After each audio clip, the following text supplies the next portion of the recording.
New year, new hat, new look. I am your host, Jeff Galashaw, and with me, as always, is my co-host, the amazing AJ Epics Productions head, Andre Joseph. And well, since this is going to come out in February, I might as well say Happy Overpriced Chocolate Month. Yes, and Black History Month. Romance and Black History. Perfect combination. So we are back after a long, well, not hiatus, but we have been doing other shows to bring you.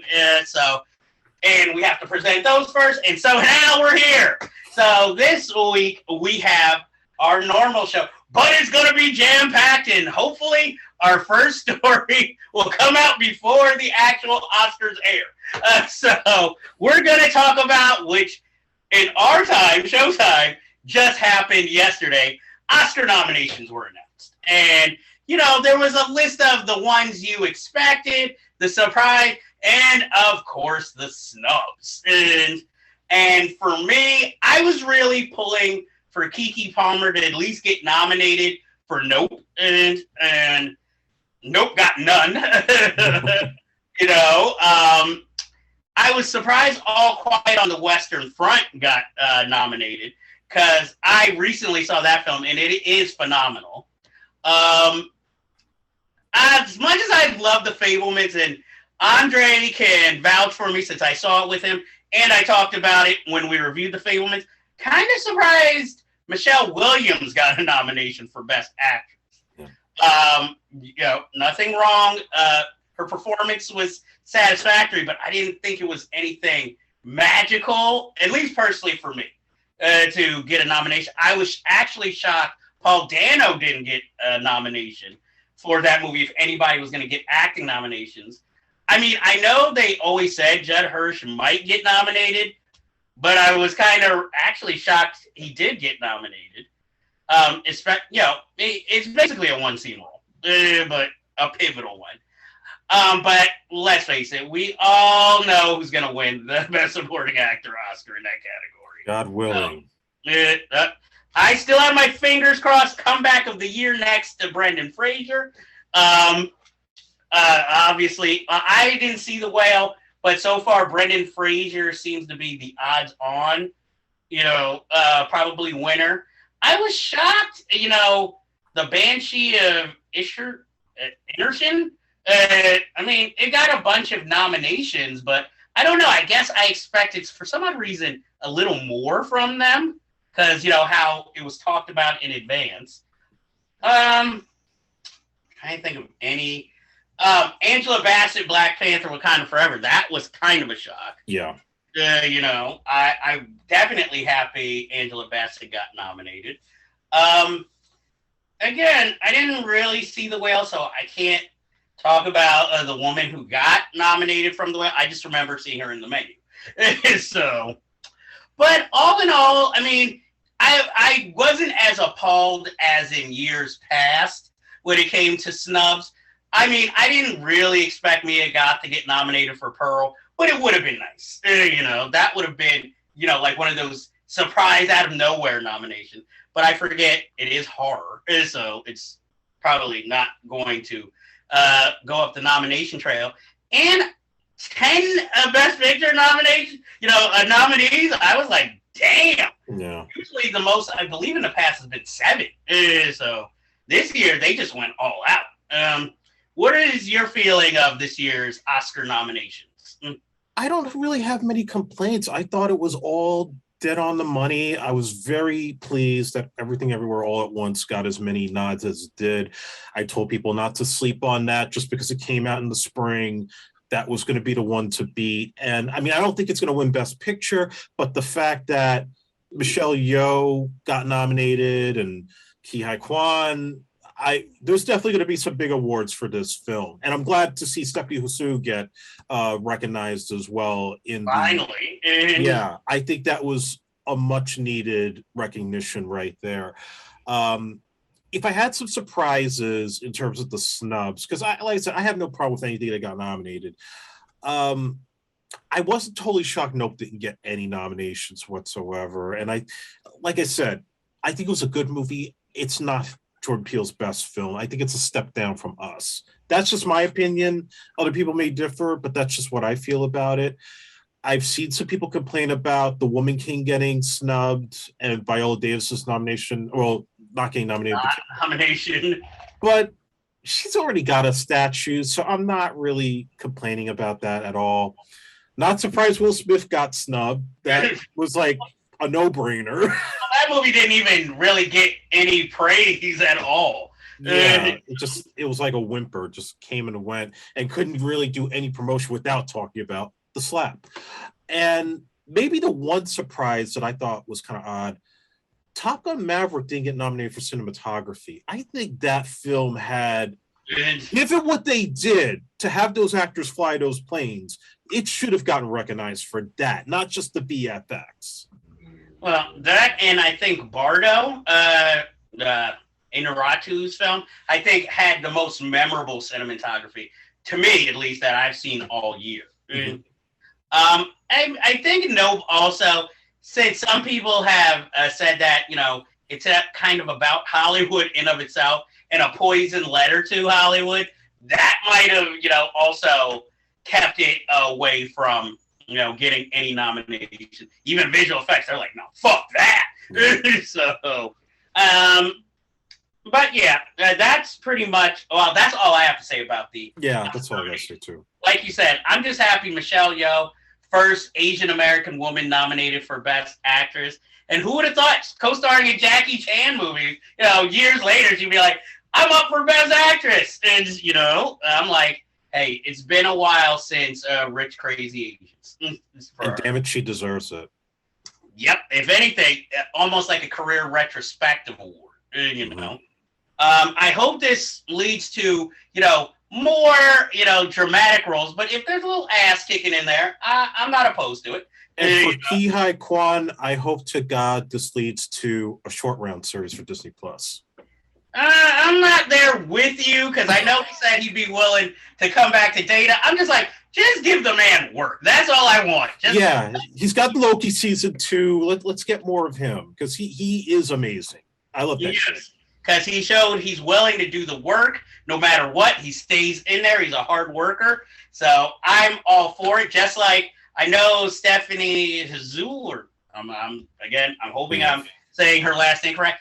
I think her next job is in like, what is it? The Fall Guy, the movie with Ryan. Yeah, which I'm curious about. But I'm like, is she gonna play like the female role from the series? The Heather Thomas. I don't know if the Heather Thomas role is in the film. Yeah, because I'm hoping it's a better role than that. So maybe she's the Marky Post character. So she's just standing around in a bikini like, hey guys, this is the next job, you know. I want her to have actual something to do. Is Ryan Gosling going to sing the theme song? Why not? He's willing to do everything else for a check. So why not? Was Everything Everywhere, was it nominated for Best Makeup? Do you remember? I think it was. Okay, if that I definitely agree with. Hopefully one day my man James Caan gets finally his own Oscar, you know, career retrospective. Oh, Colin Farrell got snubbed for the Batman. He got Best Actor nomination. So like, that's better than him playing the Penguin? In all that other really? He didn't have to have makeup do his job. Have the job for him. Look, voice and everything, the mannerisms. No, I'm sorry. I would much rather him get nominated for Banshee of Inisherin, even if he ends up not winning. That's more the role. At least I will remember. I'm sure everybody else will remember the Penguin, especially since it's going to be a TV series. You know, but I'm like, I'd rather him get Best Actor than Best Supporting Actor. Different prestige, you know. Then I think Michael B. Jordan should get an Oscar if he ever put on makeup and looked like Roscoe Lee Brown.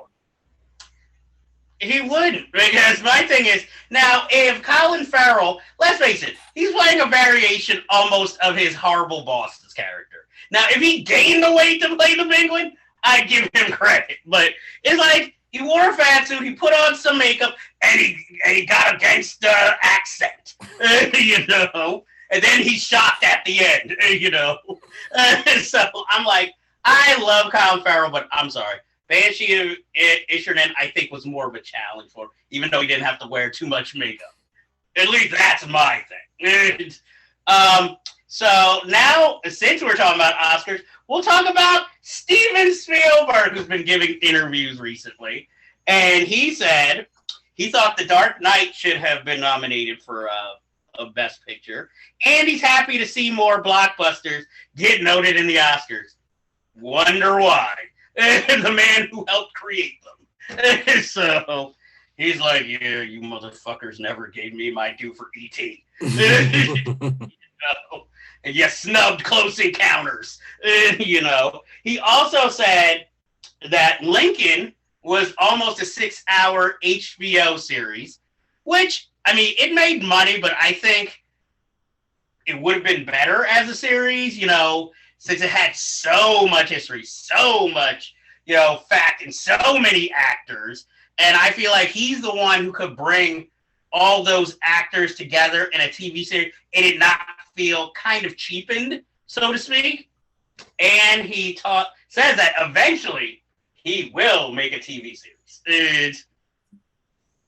Yeah, I agree with Spielberg. I think The Dark Knight, outside of Heath Ledger's great performance as Joker, was a solid film. And I think all around, even Aaron Eckhart as Harvey Dent was really good. And I think the film should have definitely had at least a nomination just from being so deep compared to other Batman films that came before it. Now, you're talking about blockbusters. Yeah, I think there should be something where we're not, like, remember years ago, they wanted to do a separate category, the most popular film of the year, and people complain about that because they knew that was going to be their way to giving Black Panther an Oscar, but they gave the Green Book instead, which we could talk about for another day. But yeah, you know, I think that if it's done well, if it makes people feel something and it doesn't feel like it's a complete retread or purposely made for the sake of making money, they should be in the same category as like a little indie drama that makes you feel. You know, people go to movies simply to feel something. And if it's good and it makes you feel, it should be recognized. And as far as the Lincoln thing, I know the issue was that he couldn't get a studio behind the movie because at that point, everybody was doing blockbusters and they thought, well, oh, Lincoln, that's better as a TV thing. You should do it as that. Yeah, if you're going to tell his whole story, it makes sense to do it as a 6-part miniseries. In this case, he wanted it to be condensed to the Civil War, post-Civil War era. And I think that was good enough for what he needed to do. But yeah, if you're going to tell his story, do it as a 6-part movie. Don't do like they did with Wyatt Earp. Well, if we're going to do that, I might be alone in this. I also think Get On Up should have been more of a television limited series than just that, like, rushed, kind of life story. Scattered around the way it was. Yeah. That's the thing that took me out of it, as good as Chadwick was. Exactly. So I just want to put that on the record. I love that Steven Spielberg is having his renaissance right now. So, that's why we're talking about. Actually, the miniseries might have been longer because his original cut of Lincoln was 6 hours long. And I'm sure an editor was like, oh, I see some major places we can make cuts here. Like, we're not writing the book. We're just making the movie, Steve.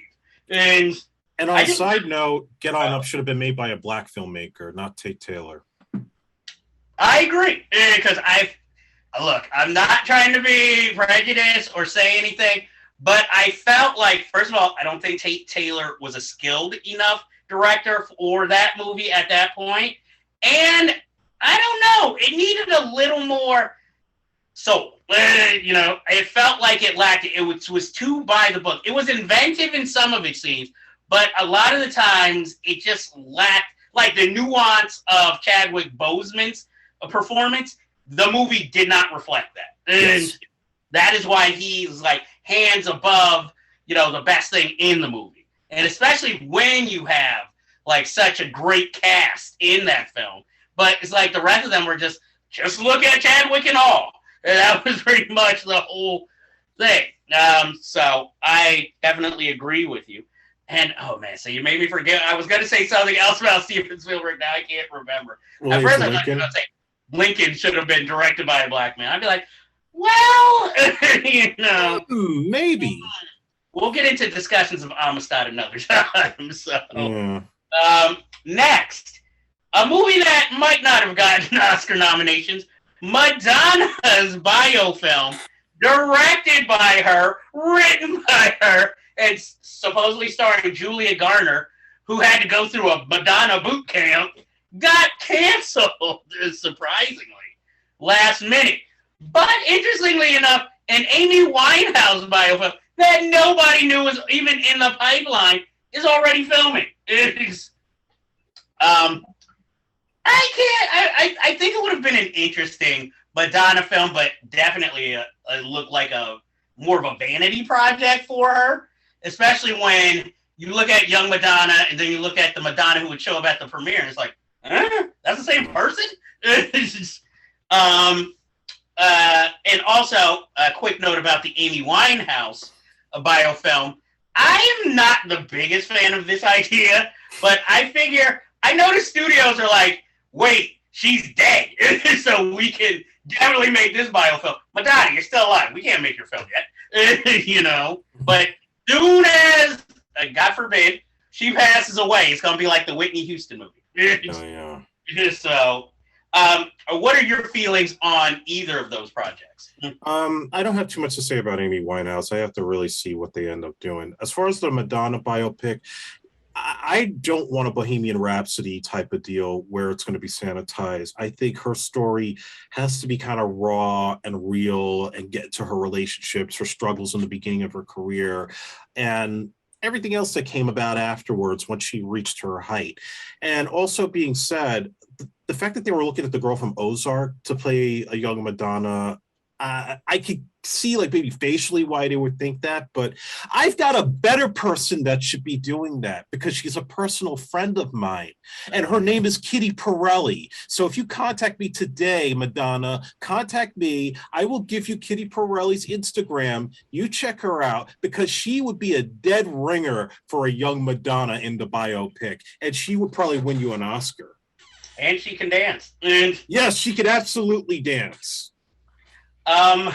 Okay. Madonna, if you're watching this show, please contact AJ Epics Production. You can find him on Instagram, and I know you're on Instagram, Madonna. And I'm dead serious about that, too.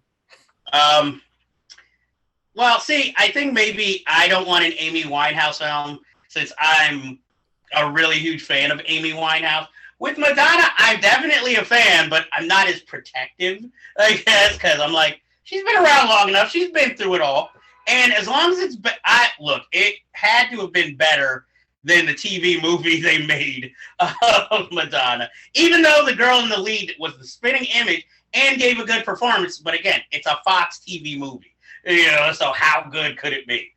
But I also like the idea of letting the artist tell their own story, even though, like you said, it'll probably be sanitized. You're not going to get into the nitty gritty. Yeah. But I'm like, out of all the things Madonna's doing now, that would have been more interesting for her. It's something she can have complete control over.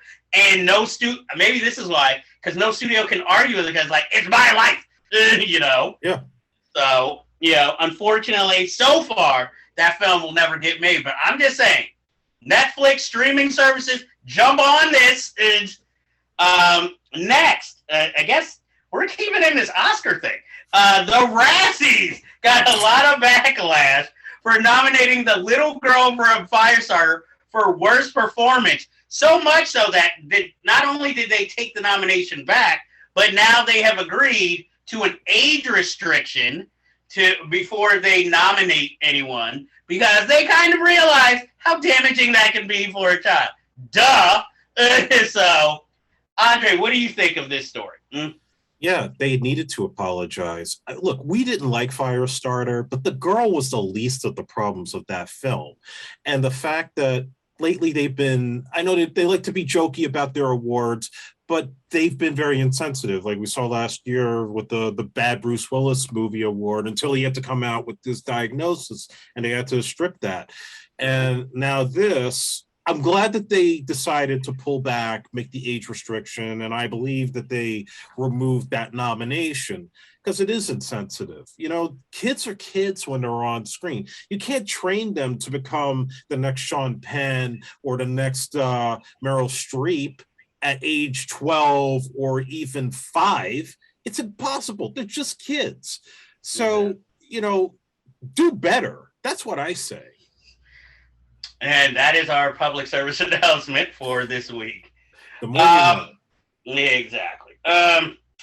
Well, now we're getting a little off the Oscars because we're talking about Channing Tatum. Yes, he has finally decided to let go of his dreams of his Gambit movie that he wrote, and he also wants us to let us all know he turned down G.I. Joe 7 times before he said yes, because his agents told him to take it. And let's face it, I'm sure he got a nice chunk of change. And then begged to be killed off early in the sequel. But that's not all.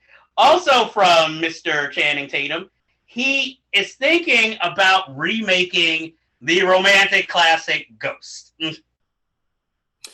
Okay, so the Ghost remake, fuck no, don't do it. You cannot wear Patrick Swayze's jockstrap. Okay, that guy had a particular touch as an actor that, yeah, he had the muscles and the good looks, but he also made you cry. And Channing Tatum makes me cry for the wrong reasons. That's number one. The Gambit movie, I'm glad they never made that Gambit movie, because I remember he did an interview where he described some of what was going to happen in it and how they were going to make jokes about the guy's getup and the jacket and his powers, that they were basically going to try to make it like Deadpool and make it like a romantic comedy. It would have been fucking terrible. So I'm glad that they're not doing it. And then hopefully Kevin Feige has the sense to cast a better actor when they're ready to do the X-Men. And you do Gambit the right way, because so far you had just Taylor Kitsch, and he didn't really blow anybody out of the water in X-Men Origins Wolverine. And just because this kid's a Southerner doesn't make him necessarily the right choice for Gambit.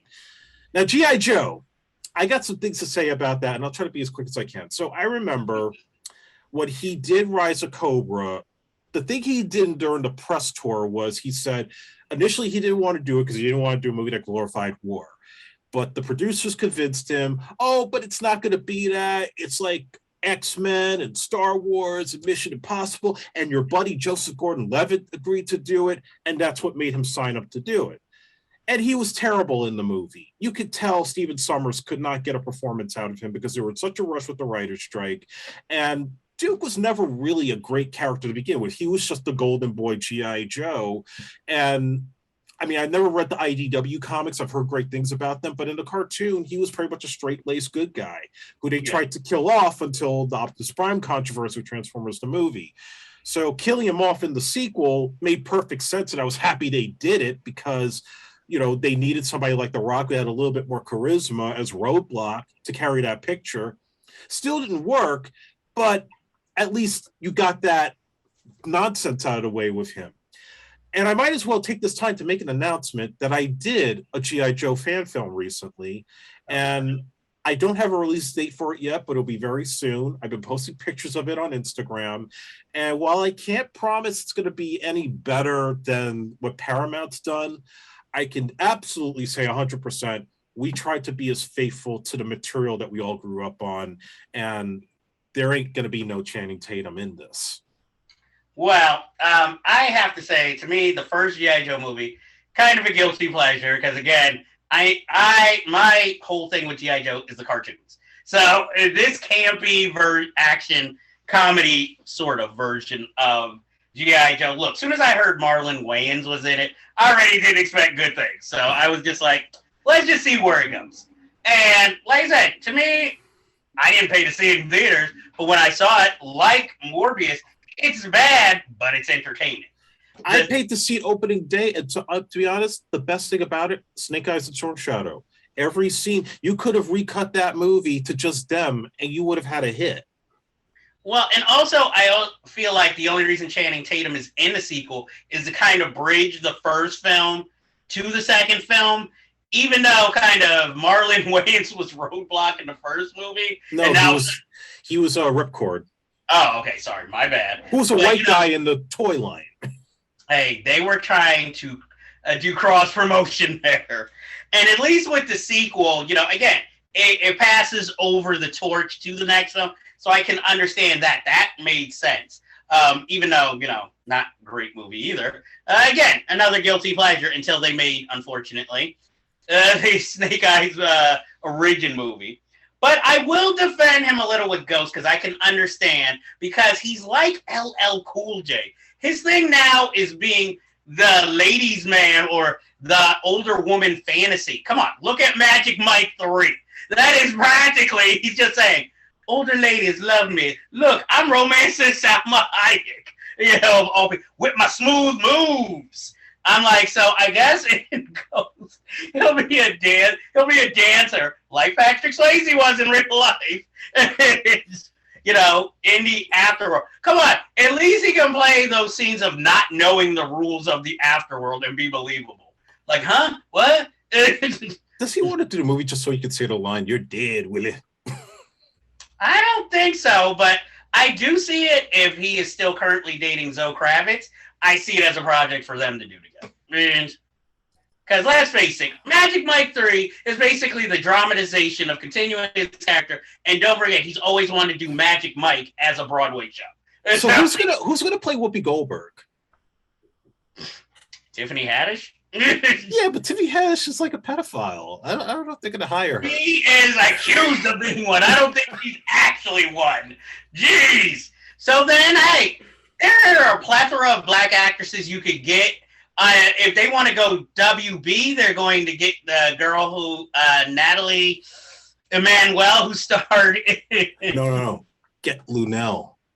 Get Lunel to play the Whoopi Goldberg. Hey, she's been in the business long enough. She can maybe do a dramatic role. That would be, her and Channing Tatum would be gold. You just it writes itself. Let me direct this shit. No, what you should do is find a Melissa McCarthy buddy comedy script and then put the two of them in that. Wait. Put Melissa McCarthy in blackface? No, I'm saying, you know how Melissa McCarthy was making those, like, oh, me with Jason Bateman, me with this person. Yeah. Oh. Take one of those scripts, put Lunel and Channing Tatum, and allow improv. And you've got a comedy gold right there. Just don't let Melissa McCarthy's husband direct it, please, God. No, but maybe let Jason Bateman have a cameo. He can play the Tony Goldwyn part. Or he can play... I was talking about Buddy. So I'm like, wait, what? Not a bad fit, but I mean, like in the movie, they don't need to shoot him. He just have a heart attack. He's like, oh my God, I see Patrick Swayze. Oh, damn. That's true. You could make this a sequel rather than a remake. I am all for this. I don't believe I of all people have to defend Channing Tatum. And you can bring back Vincent Schiavelli, like do like they did with Grand Moff Tarkin in Rogue One. You just be fully digitized. You could, or you bring Doug Jones in and give him lines and stuff. Hey, I'm all for that. But moving on from this story, I'm surprised we're still talking about. Matt Reeves wants to do a biofilm of Buster Keaton, starring everybody's favorite good actor but kind of creepy looking Rami Malek. And I have no problem with this. I don't have a problem with it either. I think Rami Malek has that silent movie look that would be perfect for a young Buster Keaton. So I'm down with that. The only thing, I'm just hoping he has the physicality, like maybe Johnny Depp did in Benny and June. And I think he could do it. For the older scenes, they could have Johnny Depp cameo. That's older Buster Keaton. So I can be like, oh, my Benny and June skills. And hopefully he won't be the Bryan Singer on the set. I don't think so. Well, no, I think now he's just trying to come back. He's like, my problems are behind me when I shave. And I, take a shower. Moving on. Talking about projects getting made. Jared Leto finally has a green light on his Tron sequel. And yeah, that's all I have to say about that. So Tron Legacy doesn't do well, which I thought was okay, but we're still going to get a sequel anyway, just with a different cast, and it's Jared Leto as the lead after that shit show called Morbius. It's called He Needs a Comeback Project in the lead. Who at Disney thinks this is a good idea? That's what I'd like to know. I just want to know if you can't get. I don't know the director's previous work who is going to direct this film, but one of the things I liked about Tron Legacy was that at least Joseph Kosinski has a visual sense when he makes film that is just beautiful. Like, as we were talking about Top Gun Maverick and the cinematography. So I feel like really the story of Tron, of course, helps, but I think its main selling point will always be the design of the film and the direction of the film more than who's in it. It's not like I'm like, oh man, Garrett Hudlin, I'm in. You know? But like I said, Jared Leto needs a comeback. So why not? And since he's more about visuals anyway, hey, I'd rather this than a Morbius sequel. Agreed. So, even though, again, entertaining movie. After his controversy of making Emancipation, Antoine Fuqua's back this year, baby! He's going to direct a Michael Jackson biopic that is actually filming this year, I guess set for release next year. I'm wondering, is this going to really be young to old, or is this just going to be, again, a certain time in his life that we're going to focus on, and maybe some flashbacks? So I just wrote about this for my site, Comic Book Resources, which I'm a staff writer on. You can see all my 300 articles I just published. And, you know, I got mixed feelings about this, and I'll tell you why.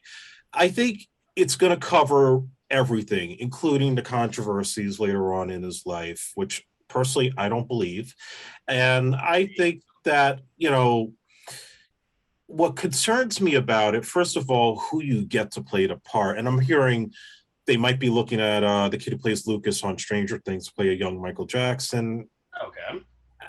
Possibly because of the New Edition movie, but I don't know. It depends on how you do it. If you do it, I prefer to do like the Bob Dylan movie where you have multiple actors playing him at different phases of his life, and that would make more sense, and have different actors give justice to Michael in that sense. What worries me about it, it's not how they're going to deal with the controversies. To me, it's the fact that it's the Bohemian Rhapsody producer on this, and I'm worried it's going to be like the Whitney Houston doc, where it's just the estate's behind it, and it feels like it's just going to be by the number, sanitized. And I don't want Michael's story to just be squeaky clean, but nor do I want it to be like conspiracy theories and all this other stuff. I want something that is real, that really gives a sense of what this guy's life is like beyond the glitz and the glamour, and to show a real guy that grew up in the spotlight, didn't have that childhood, got to the level of success that he did, and when he got to that success, all the vultures came out after him, and that fucked him up for life. That's the story that needs to be told, not all the headline shit that people buy into. Well, I'm going back to like Get On Up, and I feel like, okay, Ray Charles, like, hey, that was a great movie, Ray. But my thing is also, that was a great movie, but they skipped certain chapters of his life or homogenized it all together. And that would have been, you know, like a great epic, you know, limited series. Same thing with Michael Jackson. That would be more of a great, you know, series, because so much happened in his life. Like, if he was a one-note performer, like, let's say Right Said Fred, the movie, that'd be one thing. Or the Milli Vanilli story. But, you know, he has had so many iconic and landmark moments. You can't really do him justice in 2 hours, or even if you made it 3 hours. This is something you have to do, you know, like as a long form, if you're going to do him justice. Or it just makes, to me, no sense to make it. Or you're always going to leave a certain part of the audience dissatisfied, all in all. What I want And I agree. I don't think it should be even the theatrical film. I would want it to be like the Jacksons TV movie, which was treated like a Godfather level epic, going as far back as how their parents met, all the way until the Thriller era. If they could do something like that, but just more focused on him, I think you got something. Than to just have it condensed to only the high points. Well, I think it would have been also more interesting. Well, like if you look at What's Love Got to Do with It, that was based on Tina Turner's, autobiography. So, of course, but, as much as we all love that film, let's face it, for the most part, they focus on the abuse. And then, all these other remarkable things happen, but we're still staying with this abuse. Michael Jackson, James Brown, they don't have stories where, that's the main narrative. And even with Ray, they focus more, heroin. That was like the main focus in all the things he did while still on it. So I'm just really, and I think also because we're both kind of protective because he's an icon and someone we grew up with, you're never going to get a satisfactory movie, just like with Whitney Houston. That's why so many people didn't like it. We're protective. And again, you didn't add that flavor that might have been needed for that film to be successful because of people we grew up with. We paid attention to all the details. We remember these moments, and you can't remake them and then not put any real energy into it. Or it's always going to fail or be disappointing to a certain aspect. And again, I didn't see I Want to Dance with Somebody, but also it seemed more, again, I didn't see it, so I'm just telling what I saw from the trailer. It also seemed, we already know the family's more behind it, so we're already getting a one-sided view. And also, it seems to more portray Clive Davis as a father figure, so putting him in the middle as this great white mentor, rather than telling her story. So it already feels like a little bit of whitewash to a certain extent, Agreed. So again, I didn't see it, and when I do, I'll be ready to talk about it. When we see it, we'll review it in a future episode. And it's sort of like Aretha Franklin's biofilm. Perfectly fine, but by the numbers, don't really feel too much afterwards, and you always feel like it's kind of empty because it didn't quite capture what you remember. Exactly. Next, on a lighter note, since we are talking about music biopics, Thelma and Louise, the musical with Amanda Seyfried and Evan Rachel Wood, is being worked upon, and the original screenwriter has given her approval for it. I don't know if this is going to be a Broadway show or they want to do this as a movie, but you know what? I'm not against it. It's an interesting continuation of this film's legacy. And how are you? I'm just like, who cares? Well, see, when it comes to Thelma and Louise, I think it's a fine film for when it came out. Perfectly good. And it was one of the last films that was one of those water cooler films where people, when it came out, they're like, oh man, a female movie where, the two ladies in the middle of it get away with all this, and it's more, female oriented. And of course, after it comes out, like every time a female hit comes out, Hollywood's like, oh, we're gonna make more of these type films, and it never does. Look at Bridesmaids. After that film, they're like, we're gonna do more female comedies. We're still waiting for more. I mean, Melissa McCarthy, obviously benefited from that movie, but where is the Maya Rudolph movie I've been waiting for? Where the hell is Kristen Wiig nowadays? Yeah, she took a step back. It's like she just decided, I'm going to be doing dramatic parts. Exactly, and now, what's the one who was that everybody liked from the Ghostbusters movie who was an SNL member? Kate McKinnon. Yeah, she seems to be taking all the roles that normally Kristen Wiig might have played these days. I still feel like they're not doing her justice in any movie since Ghostbusters. Well, I also think, unfortunately, that's going to be a case of she's going to have to probably originate her own project to do herself justice, because she's always going to be pigeonholed as, she can play the wacky best friend, instead of let me give her a role with nuance, and it seems like it's sort of like when Anne Heche came out as a lesbian. Everybody's like, what do we do with her? Can she play straight? That seems to be the same thing they do with Kate McKinnon. Either she has to be funny yet sexless, or we're going to acknowledge that she's a lesbian, but we're just going to make her a supporting character, like in Bombshell. And, you know, so. And it's a shame because she is a talented actress.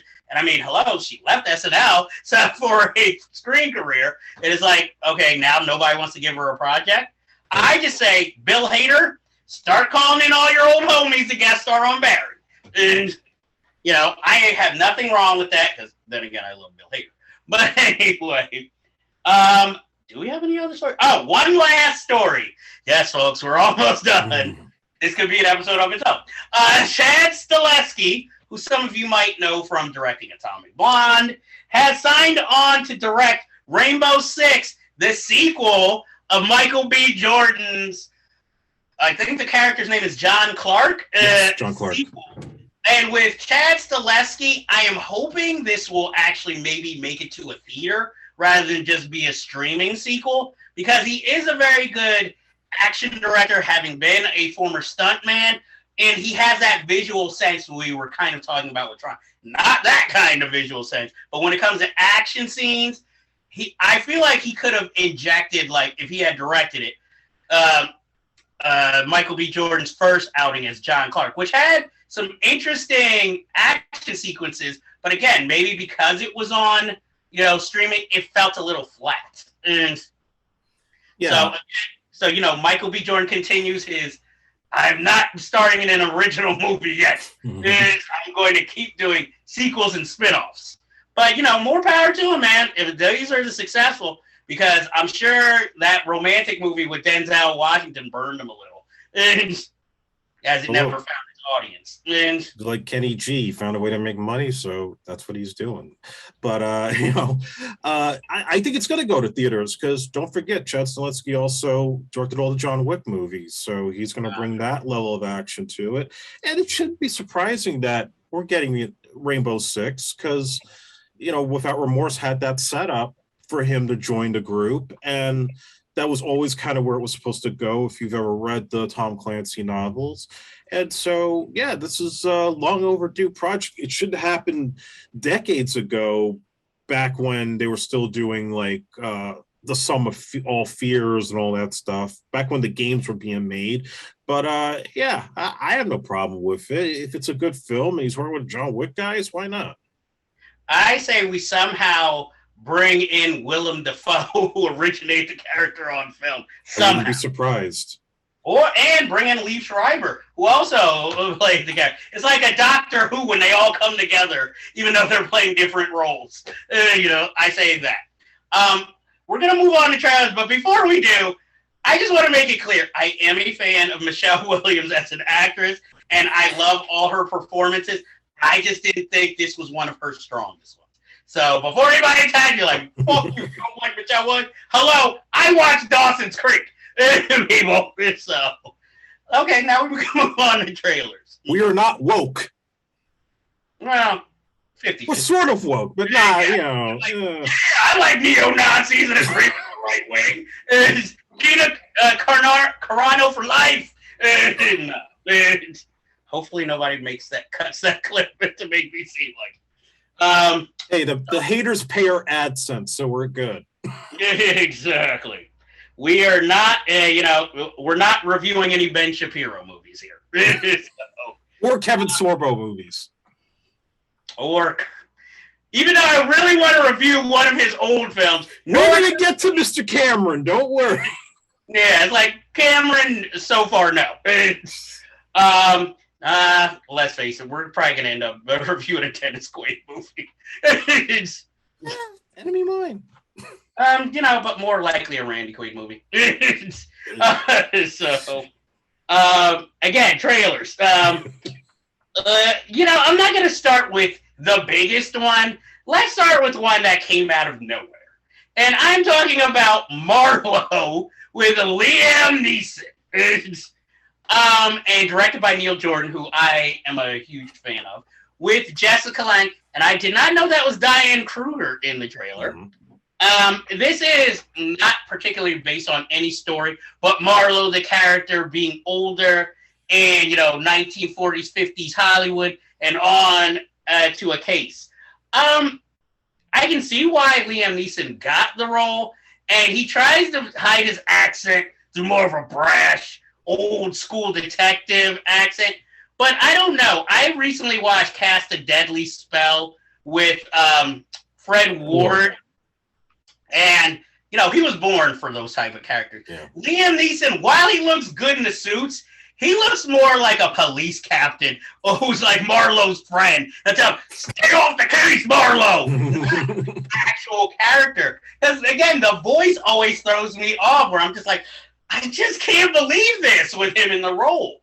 But I will say, to me, one of the most exciting scenes, I don't know what role the black character plays in the film, but him as kind of his sidekick or driver and bringing out the Tommy gun, that scene looks very exciting.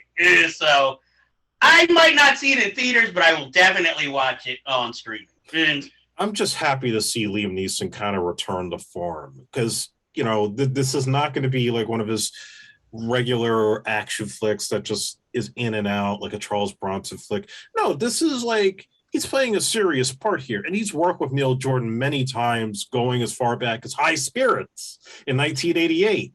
So they've had a good working relationship over the years, and it's been a while since they've worked together. Neil Jordan's a very good director and gave us The Crying Game. And, this is something where he's still going to be kind of rough and gruff man of action, but pull back, more nuance. He's not going to be doing martial arts and trying to be like Steven Seagal. No, this is the Liam Neeson of the old era, not the Liam Neeson of now. So that gets me excited to see this. So Liam Neeson won't be our straight-to-home video action kid anymore. Yes. Well, he's finally decided to, I guess, start acting again, Maybe it was losing Lincoln to Daniel Day-Lewis. It may have been. Yeah, he was like, oh, he's doing Lincoln, I'm doing Taken 3. Or that one where he plays the guy with driving the snowplow who seems a movie I liked, but even just describing it's like, really? It's just, next, we have one of what Andre would call one of my artsy-fartsy movies that I'm really looking forward to. Infinity Pool, starring Alexander Skarsgård, Mia Goth in full crazy mode, and one of my undersung actresses who I keep talking about, Cleopatra Coleman, finally in a big controversial movie directed by Brandon Cronenberg, son of David Cronenberg, who also directed Possessor from a few years ago, which was an interesting film, definitely crazy and haywire. And I believe his first film was Antiviral, which I was a really big fan of at the time. And I think he's another director, like his father, who has an original voice and original visual. He's really into body horror, like his father. And I'm looking forward to that film. And at the time that we were filming it, it actually comes out tomorrow. So I'm looking forward to seeing this film eventually. What are your thoughts on the trailer of Infinity Pool? I really can't describe what the plot is, but I see there's some kind of cannibalism going on. And yes, Mia Goth is in it. So that already kind of ups the interest factor here. Yeah, I mean, I'm interested. It's about clones, I believe, and identity. So I'm looking forward to it. I will admit the female cast has to be more exciting than the male cast. Yeah. But this is probably his starriest cast that he's had in a film. So I'm looking forward because this might be maybe his Videodrome that crosses him over into major films, and we'll get his version of a mainstream type film like The Fly. Also, Saw Crimes of the Future. We got to talk about that in the future. Next, I'm going to save the biggest trailer for last. We have History of the World, Part 2, the series. I'm not going to lie. I probably would have preferred a movie, but Mel Brooks is getting older. No studio is going to hope that everybody remembers Part 1. And, I guess this time he gets more of a acting pool to work with. I don't know if he wrote the series himself or if he had probably a team of writers. He had team writers. And I mean, I think it'll probably be a good project, but I don't think it's going to be as strong as, let's say, back when he could write anything he wanted and didn't have to worry about, oh, am I going to insult this person? Am I going to insult that person? And, you know, even though it's a stacked cast, some of these people, you know, I wouldn't have thought of when I'm thinking, oh, Mel Brooks is going to make a comedy. You know, I'm thinking, let's get the top names. And it's like, here, it's like, we could. We're not going to. We're going to get some people who are known, you know, more from television, you know, not from movies necessarily. I'm just hoping it doesn't end up like, what was that Michael Cera, Jack Black caveman comedy? Oh, Year One.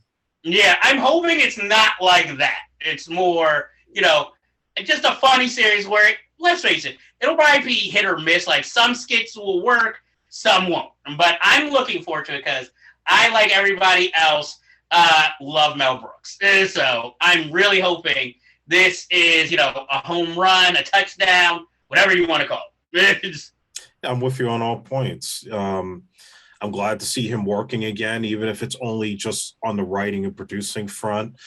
I do agree. It does feel like it's mostly a TV cast of comedians. I would have preferred to, like, if this is like, let's say his last movie, I would want the cream of the crop comedians in this, not just like, you know, oh, so-and-so from this show, that show, or this streaming series.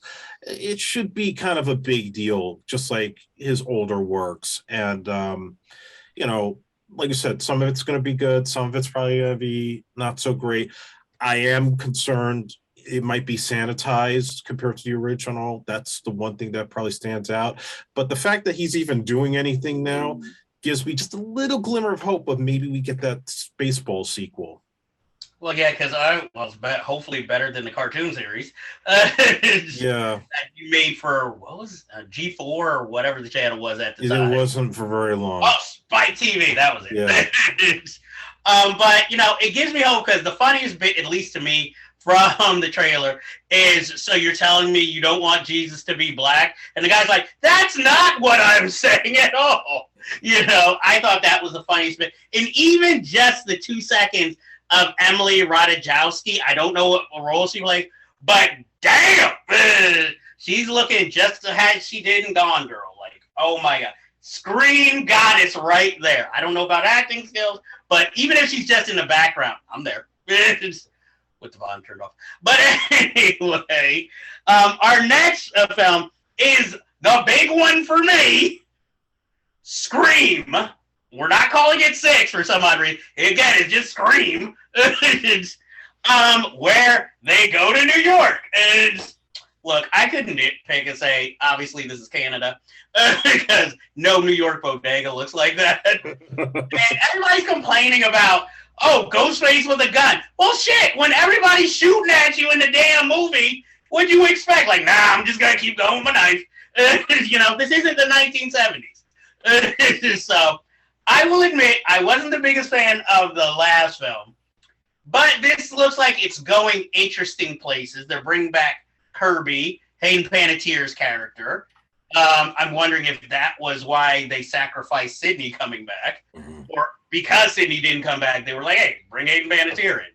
I'm interested. I'm still wary, but I'll probably give it a, depending on the reviews, I will probably try to check it out in theaters this time. I'm hoping they give Melissa Barham a better plotline in the first film.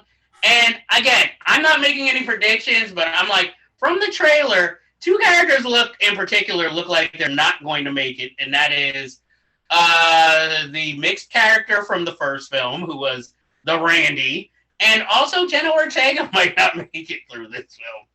I'm just going by trailers again. Now, I'm hoping this train car with a train full of ghost faces is maybe the film's car escape scene, like the scene you will remember it for. What are your thoughts on this trailer, Andre? I think Courtney Cox is going to get killed off. That's my prediction now. I loved it. I mean, the bodega scene was just intense, and I was from Ghostface with the shotgun. I mean, given all the shit that's been going on lately, you might as well do that, you know, to make it more scarier and more realistic.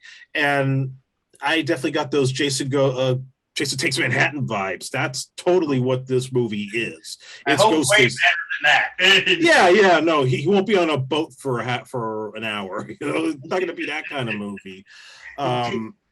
I'm curious to see where it goes. I mean, Kevin Williamson's giving it a high approval rating, so Well, he's one of the producers too. So. Yeah, like he's gonna be like, it's shitty. I guess you could be concerned because James Cameron did praise Terminator Genesis, and then he later said, "I only did it because Arnold's my friend." And Exactly. It's like, I need this to be a success. Please, guys, go see this. Yeah. But like I said, I have faith in this film. I'm hoping this is more ready or not from the directors rather than what the last film was. Yeah. But yeah, like I said, I'll check it out. And now finally we've made it to movie reviews. Yay! So let's start off. A lot of these films we could have reviewed earlier, but I waited for them to come on streaming. So you're not getting like the cream of the crop here from like the beginning of the year. So first up, we're going to talk about Black Adam, starring Dwayne Johnson, otherwise known as The Rock, Pierce Brosnan, and directed by Wame Colette Serra, who I believe directed the RoboCop remake. No, that was Jose Padilla. Okay, sorry, my bad. This guy did Jungle Cruise. Okay, that would explain certain things. A Black Adam originally is a rival to Shazam, even acknowledging in the film the fact that he says Shazam, and that's what changes him back to his original former identity. It feels, even though it tries to be hardcore, you know, like, oh, I'm, you know, the God with an attitude, you know, kind of thing, where he doesn't care about, like, you know, innocent lives to a certain extent, as far as he just wants his respect. And I think it's funny or a little humorous with him trying to come up with, you know, a catchphrase as the kid advises him. But, I mean, ultimately, it's typical of WB. It's with their superhero franchises. It's a big budget, but it's kind of a mess. You know, it feels like the comedy is more forced here, again, instead of, you know, just being natural. Look, I like Hawkman, Aldous Hodge in the movie, and I like Pierce Brosnan's Dr. Fate. I just feel like the other two characters, Atom Smasher, played by Noah Centineo, and the other character, I don't remember the female Cyclone. character. Yeah, I just felt like those were add-ons for the younger audience because they don't really feel needed except to be kind of advised. And Noah Centineo still keeps playing this kind of, I don't know, like novice type character who doesn't know any better. So he's more the comedic relief. So I'm just like, and again, no memorable villain really, you know, because I don't even know the name of the actor who played the villain for character, you know. And of course, it has that thing where if his plan was just to do that, why didn't he kill Sarah Shire's character before she got the crown? But then there'd be no movie. So, Pierce Brosnan's trying in this film, though he does seem a little long in the tooth for playing Dr. Fate, which I know is supposed to be how the character is presented in the movie as kind of Doctor Strange. But again, I like the direction of the movie, but I didn't like the movie. And again, it didn't force Dwayne Johnson to act. You know, he's just playing, I'm Dwayne Johnson, here's me with an attitude. You know, that is my interpretation of the film. How did you feel about it?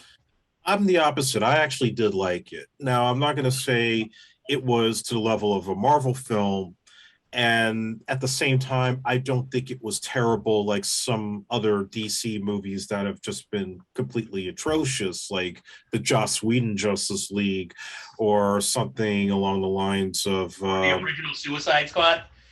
Yeah, and Wonder Woman 84. Those would be like the bottom of the barrel. This, at least, there was some potential here to get the DC brand restarted. That's my sense of it. Because the character, first of all, yes, he's an anti-hero, but it's pretty shocking. He kills a lot of people in this movie, and that's something rare. You haven't seen much in any superhero movie in a long time. You know, but just accidentally. no, but there are times he just like tosses these guys around like nothing and drop one bad guy out from the sky. Like, I'm like, holy shit, look at, he's like the Punisher, but with superpowers, you know? Right. Look, fucking Daredevil was fucking hitting people with steel balls. Yeah, but he wasn't killing people. That's the series said so, but in real life, all those people would have been dead. Yeah. But no, I mean, I thought The Rock was fine for what he had to do. I loved Eldridge Hodge as Hawkman. I really loved Pierce Brosnan's Dr. Fate. I know I wish that they had given him a spin-off movie, but we know that's not happening. It had a decent arc.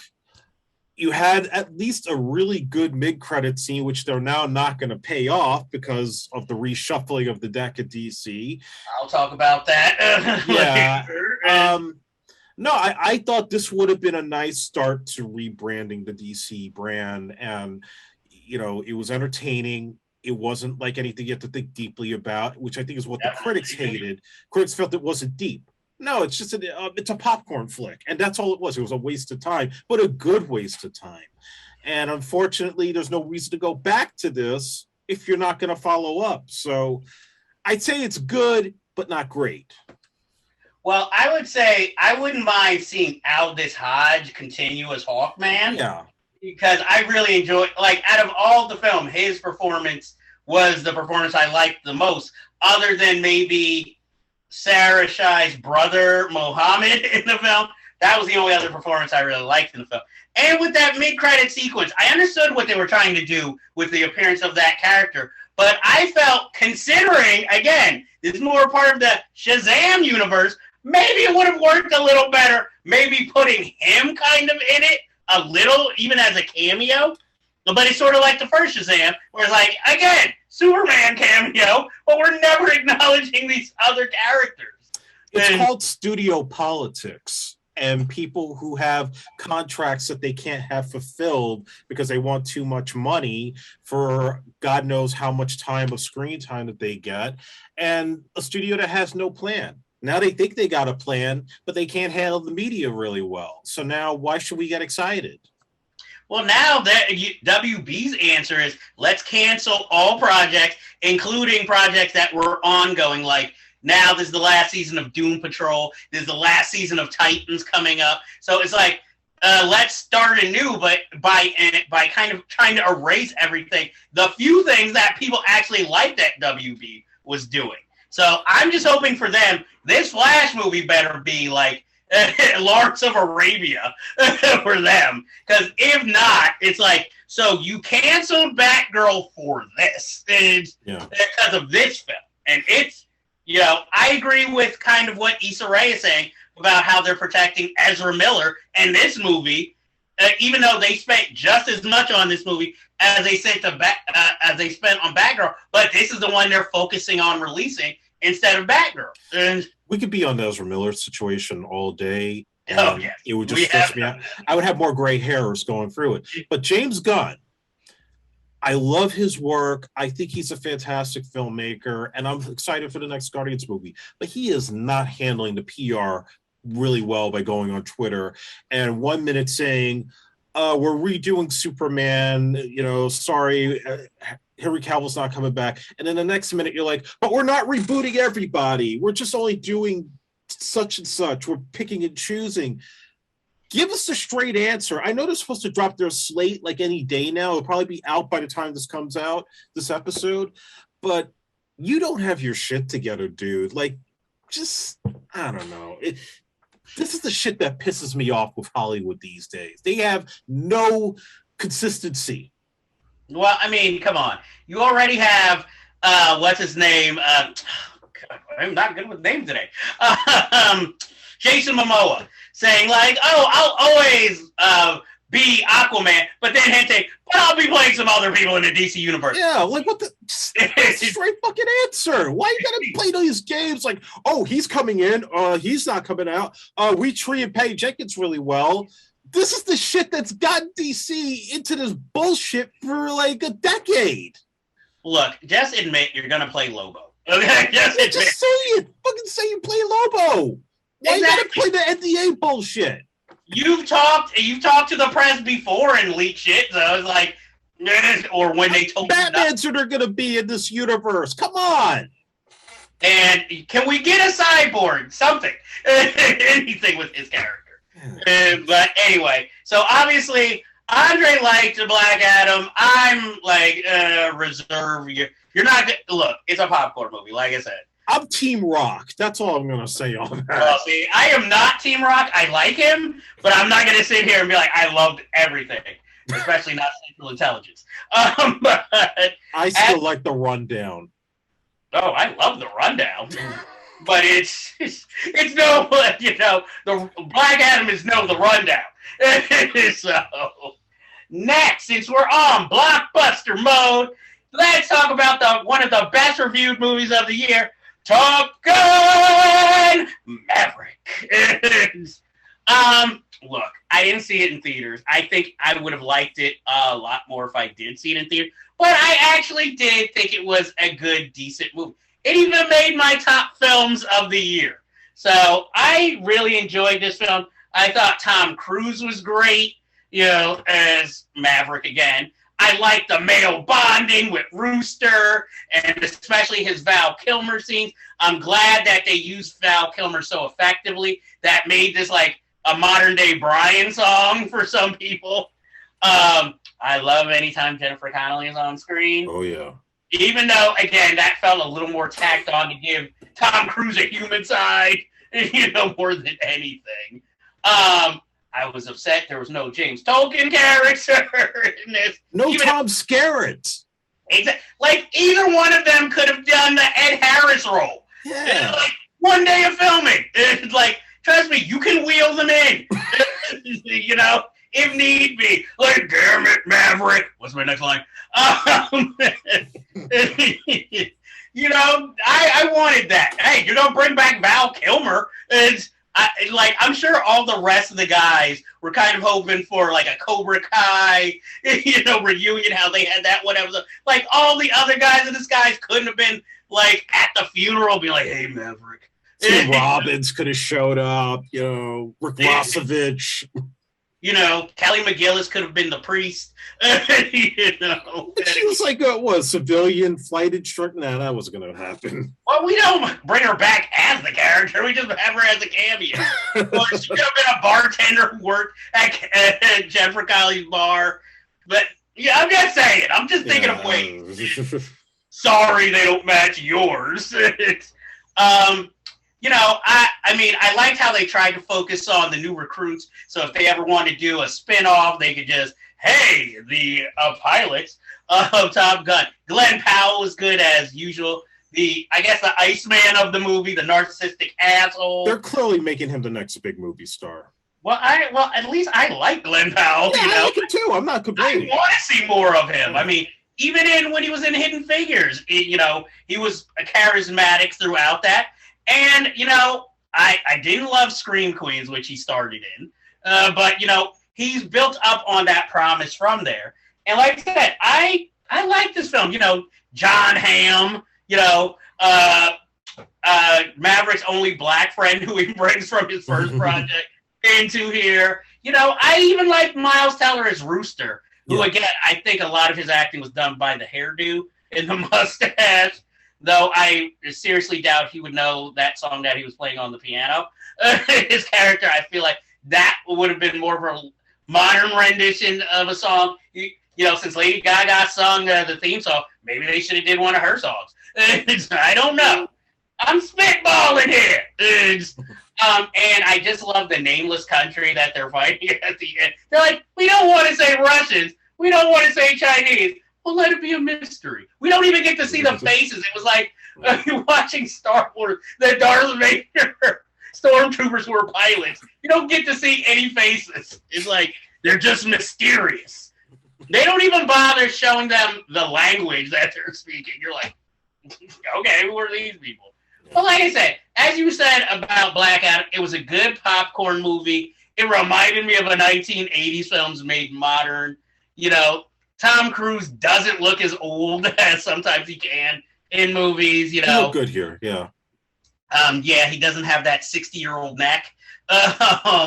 And I wasn't surprised he didn't get a Best Actor nomination, though. You know, I was like, he wasn't that good. Damn. This wasn't Born Before July. Exactly. This was a perfect song. Now I can understand why they kept holding it back, even though it would have worked as a holiday movie too. You know, because originally it was supposed to be a Christmas release, and so that's why I was like, they released it at the perfect time, and it's not as cringe as that everybody thought it probably was going to be. So I think it was a successful project. And yeah, just to give context, I never grew up with Top Gun. I didn't see the movie until I was a little bit older on cable in its entirety, but I understood the pop culture importance of it. The soundtrack was on all the time, and the Tony Scott look that became the standard for cinema in terms of action movies and those kind of like summer blockbusters. So, and really defining Tom Cruise's career going forward. So I saw this the day it came out, and I saw it in an AMC. And I gotta say, when that opening scene hit with the Kenny Loggins music, the Harold Faltermeyer score, the shots that were reminiscent of the opening of the original, I got goosebumps. Like, I knew I was in for a ride.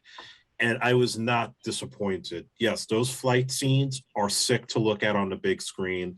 It's all authentic, maybe some CG stuff done here and there, but very realistic. And it's a far stronger story than the original, because the Kelly McGillis stuff in the original was kind of like the weak point. It was really about the competition, the brotherhood of, Maverick and Goose. Here, it's more about, like Maverick trying to be a leader to these young kids, but also being so protective of Rooster because he doesn't want to have what happened to his father happen to him. And even having like that backstory about what happened to Meg Ryan's character really adds greater context to their relationship and that resentment he has towards him. So I love that stuff. Everybody was pitch perfect in their parts. Miles Teller, Glenn Powell, even the guy who played Bob, I thought was really good. He was a standout. Jennifer Connelly was certainly the proper female love interest to have, since you weren't bringing back Kelly McGillis, given her life changes over the years. And I like the Lady Gaga song. I think if there were two things I thought were kind of odd, yes, certain characters I wish they could have brought back, like Tom Skerritt, and even the black dude that was in the first one, sadly, who passed away, the one who played Theo in Die Hard. I guess he was sick at the time they shot. That's probably why he wasn't in it. And then the third act, where he gets shot down, and I legit thought he got killed. I'm not going to lie. I was caught up in the movie enough to think that they killed off Maverick. But as soon as that third act turned into them trying to get out of the country on an old jet, that's where it kind of turned. It's like, now you're trying to do Mission Impossible 7. I don't know if that truly turned Hollywood. Yeah, that's where I'm like, okay, now we're getting kind of silly. This was about these guys flying planes, and we knew there was going to be a mission, but now he's on the ground. So what? Is he going to start shooting people up with machine guns and, get captured, torches? Is he going to turn to Iron Eagle all of a sudden? Because I don't know if I really want that in Top Gun. Now, there's a crossover. That would be a weird crossover. So I think we're both giving it a thumbs up. And it's one of the best of the year, by far. I agree. It's definitely one of the best Hollywood films of the year. Maybe one of the best in a long time. I'm not going to lie. For something that's not a superhero movie or Star Wars, this stood out as a sequel that, unlike sequels that try to continue with a new generation of characters, this was like Cobra Kai by having the original character remain strong, remain the central lead, not shove him aside for the young generation. Well, this felt more like a continuation, yes. But it can work as its own entity also. It's like, now if you probably watch Top Gun, if you've seen this one first, it's like, oh, the prequel. Yeah, you don't really need to see the original. That's what's makes it so good. And why Tom Cruise has had the longevity he has, because he switches directors up and he approaches every movie, especially Mission Impossible, as its own thing. Not like, oh, you got to go back and watch the first one to figure out what happened next. Lately, they've been doing that with Mission Impossible, but those earlier films were very self-contained. Well, I'm going to say there's no need for a 3 since Tom Cruise likes no. But again, we all were skeptical of 2. So maybe if he can do it correctly or the right way, a 3 could be made, but I'm not holding my breath for one. I don't soon before Tom Skerritt passes away. He's too nice of a guy to just like dismiss. Well, you know me, James Tolkien for life. So I always wheelchair him in there. He could be a senator. He could be the new John McCain. And if you can, find a role for David Wohl, even though he wasn't in the first one. He's a lawyer. Exactly. I'm like, Tom, you've done worse, trust me. So the next film, in keeping with this more Hollywood film first, and then we'll do the indie films, we're going to talk about Glass Onion, a Knives Out mystery, written and directed by Ryan Johnson, and bringing back Benoit, played by Daniel Craig, who did not come from New Orleans, like I'm trying to sound like. And again, a kind of all-star cast, kind of. Recognizable actors. I mean, you have Edward Norton making a screen return after a while. You have Kate Hudson, Dave Bautista. You have, I don't remember the name of the actress, but she was in The Matrix Reloaded in a big role. And Jessica Henwick? Yes, who played Kate Hudson's assistant. Yeah. You have a Leslie Odom Jr. And you have Janelle Monáe. Catherine Hahn. Oh, Catherine Hahn. I guess because Catherine Hahn plays Catherine Hahn type role in this, that I'm just like, oh yeah. So, and this film, it's not bad. It's more of the same, except maybe you get a little more personal details. And because the first film was so successful, you get a lot more cameos from celebrities in this. I'm gonna, try not to spoil any, but maybe the last appearance of someone who passed away recently. That was a cool nod too. Yeah, it's so brief. Also, a cameo of another person who died recently, Stephen Sondheim of all people. That's not a spoiler. Come on, people. Rand Johnson loves his musicals, as does the character of Benoit Blanc. And this is kind of a little based around The Last of Sheila, the mystery that Sondheim, murder mystery Sondheim wrote in the 70s. A lot of things some people are complaining about the film are the main point. Like, we're supposed to know who the killer is from the beginning.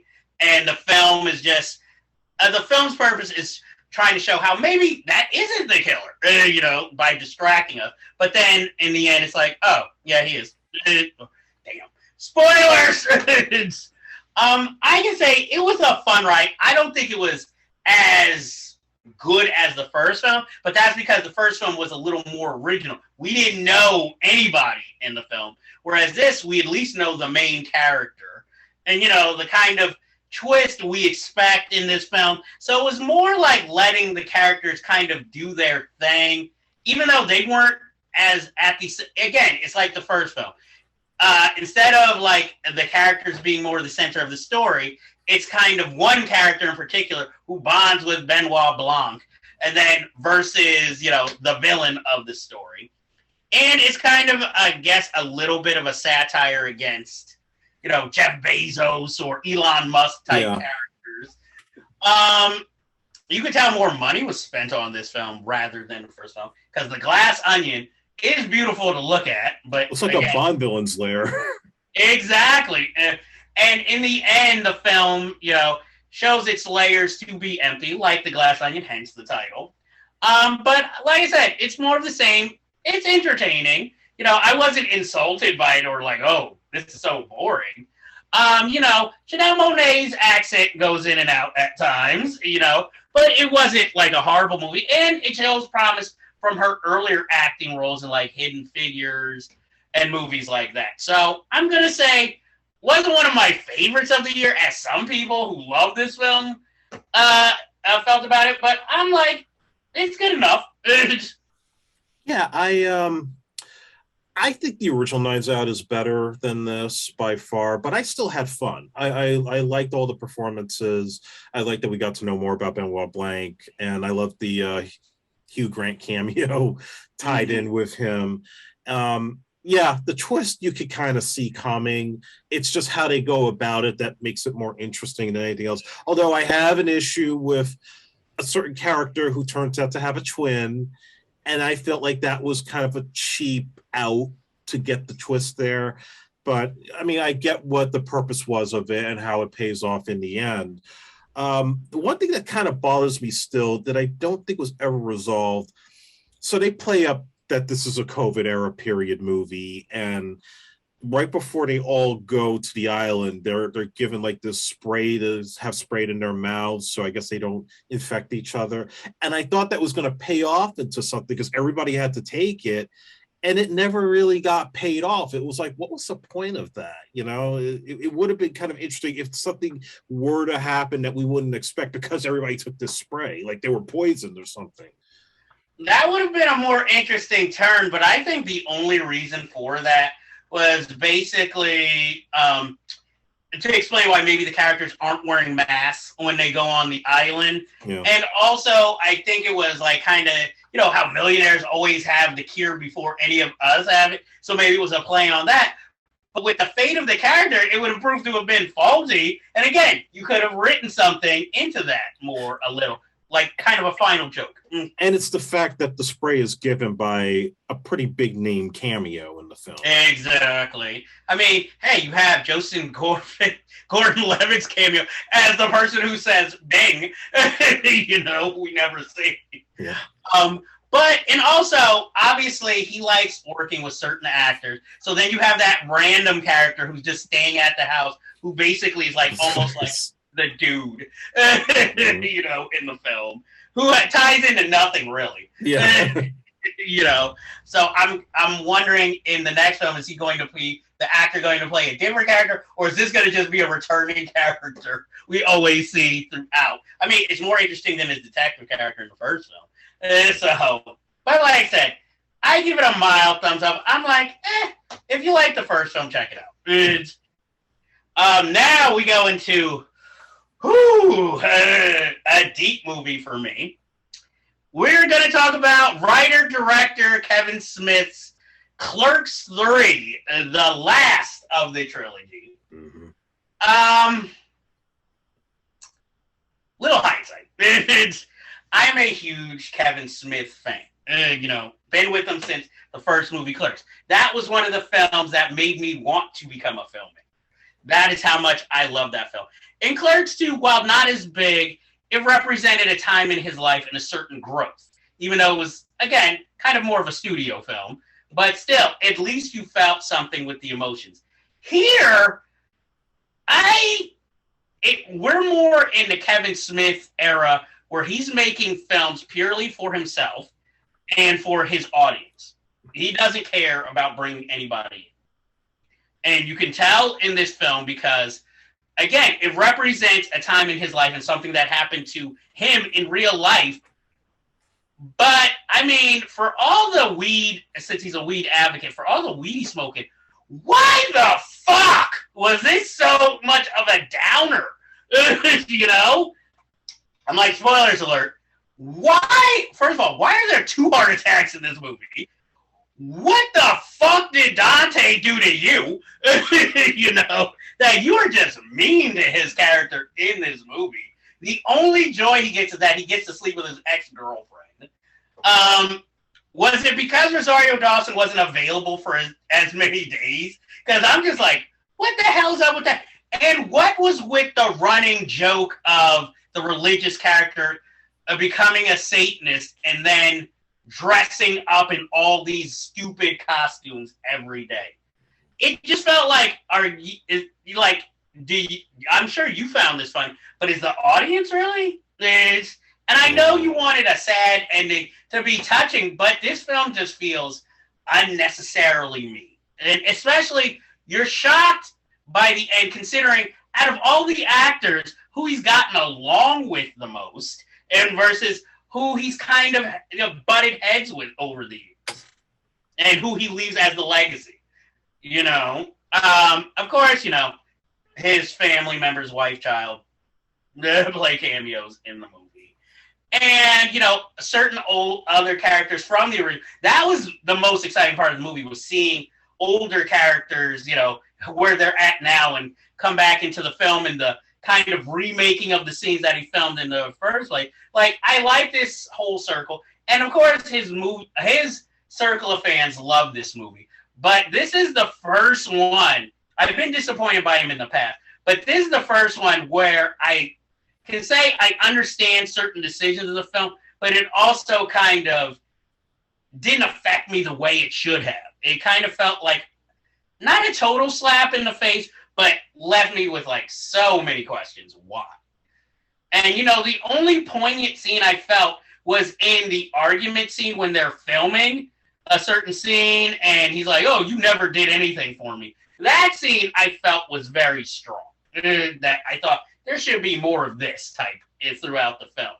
And, even to the point where even filming the scene, you could see Kevin Smith, Silent Bob, telling him, put the camera down, don't film this. So I felt that was really the only true emotions of it. And while I like the celebrity cameos, Ben Affleck, what the fuck? You're playing a character from Boston. How are you this bad in that scene? I just felt like, wow, this is really not good. Maybe we should have gone with another take. And Donnell Rawlings, I don't know what the fuck you were doing. So, for Kevin Smith fans, look, you're going to love this film nonetheless, and I recommend it for you. But like I said, I just did not feel it. I will still give his films a chance, but yeah, it wasn't for me. And not just because of that down ending. It's not like, oh, how can he do that, blah, blah, blah. I just didn't find the film that...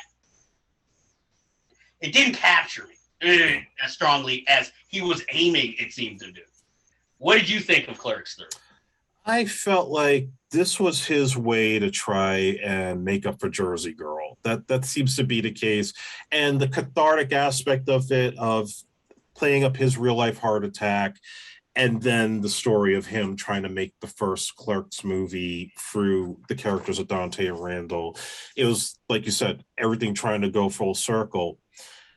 But yeah, it's totally made for the fans. It's not made to try to please an all-new audience. And it's almost like this is probably one of the reasons why his career never really branched out beyond the whole VUSQ universe, because he kind of...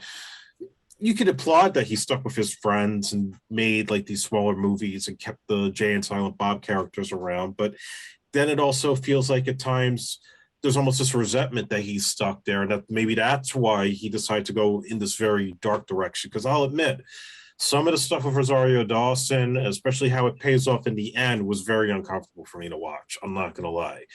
And, the dramatic turn that it takes, because you're playing these guys who started out in their 20s in the original, now they're like almost in their 50s. And, for some of us who are kind of getting to those places in life, yeah, it ain't fun to watch, and then maybe that was the intent going into it. But, for me, I'm expecting some laughs. I'm expecting, it's a heart, when it's going to tear at your heartstrings, but still things are going to work out in the end. Like in the second movie, when you found out that Rosario Dawson was pregnant, now he was, Dante was going to be a dad. And the way it kind of just, it smoothed itself out in the end where everything was all right. Now it's like, no, we're going to just like do away with these characters almost immediately. I had a very icky feeling about it. I did not feel good when it was over. Yeah, it's sort of like how people say, oh, I saw Indiana Jones, the Crystal Skull, and, I'm not going to say, oh, this raped my childhood or anything. No. But it did feel like, almost like a ripping the heart out of, like, geez, you had to go there? And like I said, I'm always going to be a Kevin Smith fan. He's a terrific raconteur. He's inspired me in many ways. I've met him a few times, and he's always great to his fans. But this film, I just can't stand behind him. Maybe it's more of a personal thing than me looking at it as a critic, you know. But yeah, I just really, I can't give it a recommendation, but I'm sure whoever's a fan of his might really like this film. But again, even I'm seeing so many people say, "Oh, this film made me cry." Yeah, it did not make me cry. So. Does he have issues with Jason Lee? Because I was like waiting for the Jason Lee cameo, and we didn't get it. I think Jason Lee has more reserved himself, not to acting, but doing photography now. So he doesn't really act that much anymore. Because he was just at, I guess, a Mallrats screening at the Kevin Smith's movie theater. So I know they're still friendly.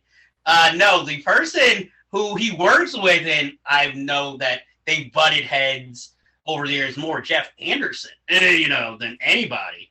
You know, that's why it was so shocking with this film, because one of the reasons he never made Clerks III was because Jeff Anderson didn't want to play the character again.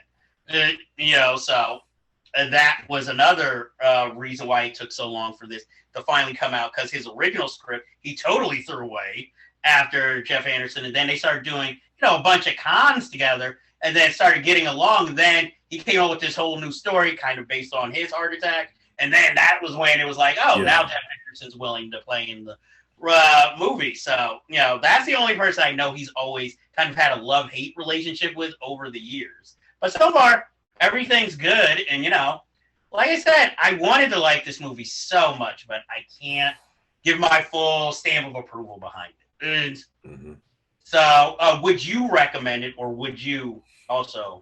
I can't. It's so hard to get through. I agree. So, unfortunately, that is the fate for that film. I'm hoping, you know, if he does make more Rats 2, hopefully, maybe that'll be the project that is like, yes, he finally came back. Yeah. You know. And for our final film, we're going to review a movie that has literally been years in the making. It has even been mentioned in our Charlie Talbert interview. It is 5/25/77, written and directed by Patrick Reed Johnson. That is semi-autobiographical about him being, you know, into movies and visual effects at a young age. And he got a dream to go to Hollywood. And, you know, he was supposed to interview, you know, his favorite artist or visual effects artist of the time, Douglas Trumbull, but he got to meet a young Steven Spielberg working on Close Encounters of the Third Kind. And he got to see an early version of Star Wars, you know, without the finished effects and everything. And then he came back to his hometown and was telling everybody about this movie. And kind of, even the neighborhood theater didn't get it until late.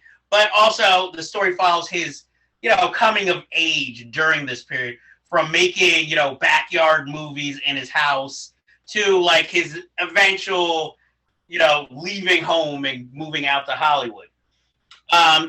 John Francis Daly plays Pat Johnson. Gee, wonder who that's based on. But strangely, well, I loved all the characters because they feel like lived in, almost like a novel. The character who made, I guess, the most impact was Austin Pendleton as Herb Lightman. Yep. And his speech towards the end about movies and how they make you feel, I thought was the strongest part of the movie. And I really like this movie. It's a little rough around the edges. You know, you can tell it was a lower budgeted project. Yeah. And Patrick Reed Johnson plays his father, I believe, in the film. And I could be wrong. I'd have to do some research on that. Excuse me. But, like, Colleen Camp as his mother is winning as, like, sort of like the mother in The Fabelmans, but not as melodramatic. Yeah. And, Emmy Chan as his love interest. You know, I thought one of the most beautiful scenes was when she explained why she broke up with him, because he was in love with the Star Wars show and movies more than he could ever be in love with her at that time. And I thought that was kind of touching, you know. And also, as being one of the only people of color in this movie in that town, it was nice to see. And I'm going to give it, we're not cisgender, but I'm going to give it a recommendation. I'm not going to say this is magical, but I think for anybody who enjoys movies, this will be a movie they will like and know how the main character feels. What did you feel of 5/25/77? It was a mix of emotions for me. It reminded me of my own start working in the backyard with my friends and filming and, having that dream of wanting to get to Hollywood and, to get to that point of having success like my idols. It was hard at times to watch it and not think of The Fabelmans. And I know he's done interviews recently where he was like, yeah, The Fabelmans stole from me. It's like joking, like the parallel. And even the fact that they even show him go to the early ILM studio and meet Spielberg, and Spielberg kind of gives him, almost like some side shit, like, oh, why are you still working in the backyard? Like it's like almost like you're doing universe building right there. Yeah, it was hard not to think of that film, but they are different in some aspects based on their upbringing and how obsessed he was, to the point where, like, you have that scene with the younger brother that he left him hanging up in the garage and the boy nearly died. And it's almost like that was going to derail his whole dream right there. Even the relationship with the girl was a lot like the relationship between young Spielberg and the religious chick in The Fabelmans.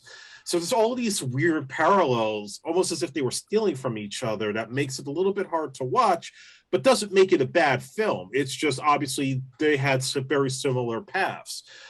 I think what makes it also difficult for me to watch is, I understand this is one of the very first fans of Star Wars who got to see it in the work print phase before anybody got to see it, and already was like, this is going to be the greatest thing ever. It was trying to like preach it to the world. Nobody understood it until finally the movie came out in their town. And why that's so hard for me to watch is because of what Star Wars has become today versus what it was back then. What it was new and fresh and exciting, and you couldn't wait for the next chapter. You wanted to buy the toys. You waited for even the holiday special, like anything Star Wars you wanted to get.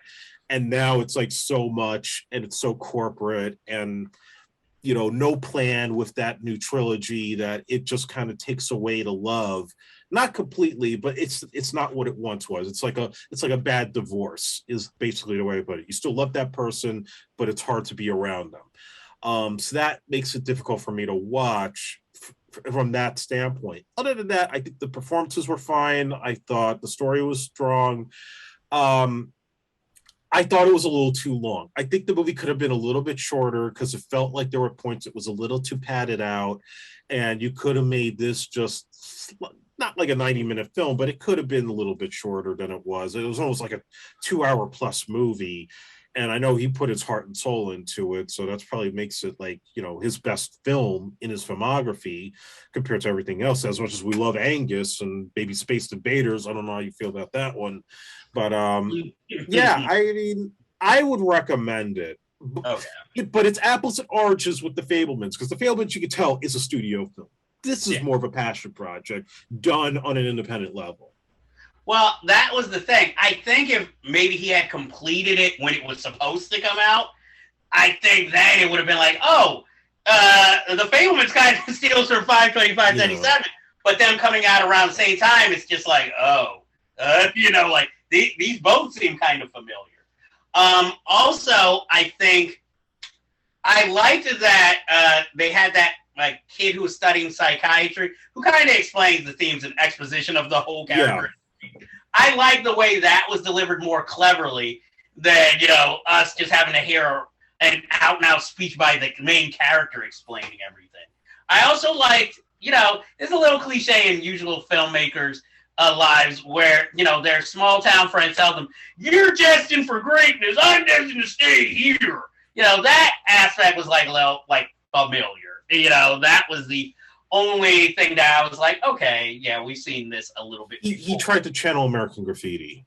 Exactly. But, I mean, I don't fault him for it because, again, how many people really remember American Graffiti? Unless you're, like, a really big film fan or you were around when it came out. And, but also, as you were saying about the love of Star Wars, I think, like you said, I think he was trying to go back to the memories of like for the fans who were there from the beginning, before all these spin-offs, and it became more corporate than anything. Like more for the people who read those comic books, who read those novelizations when there were no movies or TV specials coming out. It's more for those people who remember it from the beginning and trying to pinpoint the phenomena of what it was when it came out. Sort of like how that movie, I forget the name, but when it was about one night when Rocky III came out and the family. Oh, This Is the Night.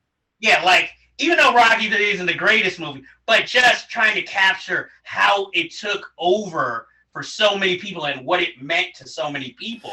And that's realistic I mean, not the whole movie, but the fandom of that film is real, because when I saw Rocky Balboa, it was just like that. It was like pack to pack, a long line around the block to see the next Rocky film. And it's set in Staten Island, so where else? Of course. But like, yeah, 5/25/77. I think, again, if you're a film fan, this is definitely the film for you. I can't fault the film for being over 2 hours, because this year, it seems like a lot of 2 hour plus movies.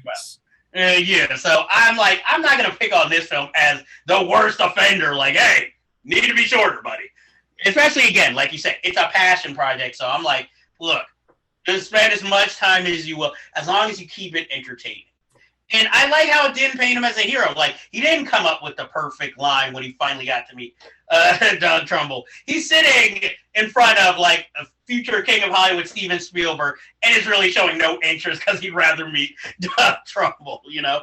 Things like that. So, you know, I like that. Even, you know, obviously it's based on a true story. So, you know, he's giving his warts and all version. So I would definitely suggest this one. And so, that unfortunately is our business for this week, or ends our business for this week. But as you know, we always have unfinished business.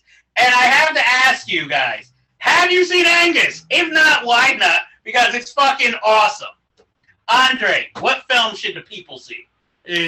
Have you seen Megan? If not, why not? Because it's fucking awesome. You went a little more modern, but okay. And with that, we bid you adieu, not from the balcony, but from our house.